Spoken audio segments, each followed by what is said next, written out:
Fundingsland, and I've been interested in photography since I was a very young 8-year-old. I started in a darkroom at that age.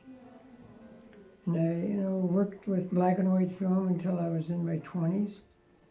I got a degree from University of California, Humboldt, with in art, with photography and incisive sculpture as majors. A couple of professional jobs as a photographer, newspaper photographer, 2 different publications, the Minot Daily News and the North Country Constitution in Arcata, California. And I've always just stuck with it. Years ago, I promised myself or pledged to take at least 1 photograph a day.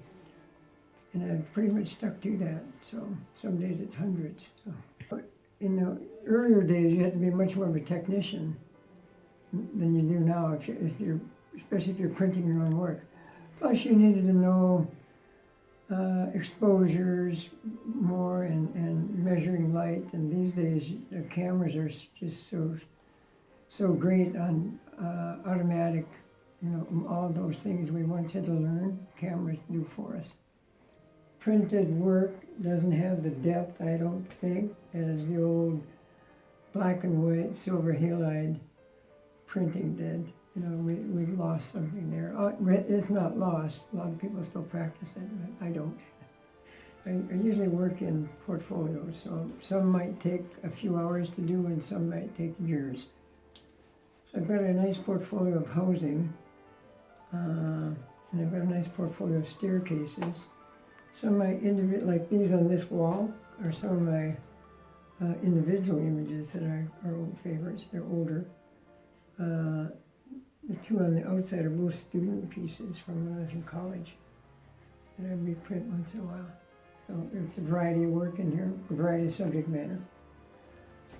The floral stuff, I've got it all from my yard. I've got a garden, and often to meet my pledge of a photograph a day, it's convenient to walk out in the yard and take a picture of a flower. So, and I live by the river. I've got a nice series of the Red River. It's a block away from my house, and it's where I walk.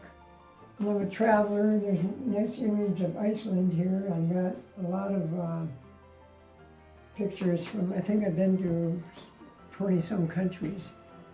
So I've got a lot of images, kind of street work from around the planet.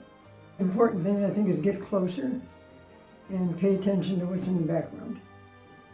I think those are the 2, probably, to a beginning photographer, most useful things. Pay attention to what's on the edges of the image and that you don't have things going off that lead your eye away from what your subject is. So. What I like best about digital, I think, is the internet, and photographs come across so well on the screen.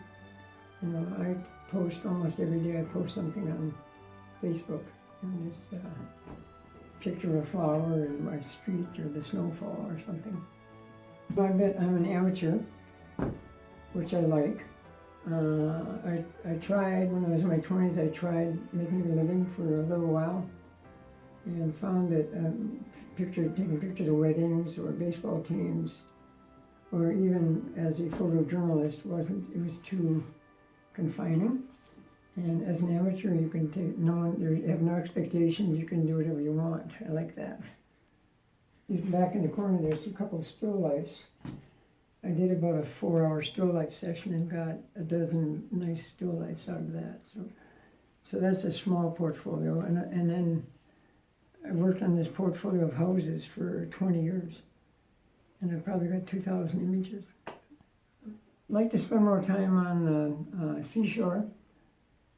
And I'm heading to the Oregon coast here on October 1st and going to spend a week working with the sea stacks and the images over there. So landscape work is nice and it's accessible and relatable to most people. I like doing it. Most of the work I do is not. A lot of these pieces are exceptions, but most of what I do isn't very sellable. I think people find it interesting to see like a portfolio of houses. You know, here's one here, but, or a couple of them, I guess, but most people don't want a picture of a house to hang in their house. But they're kind of interesting just when you see 40 of them.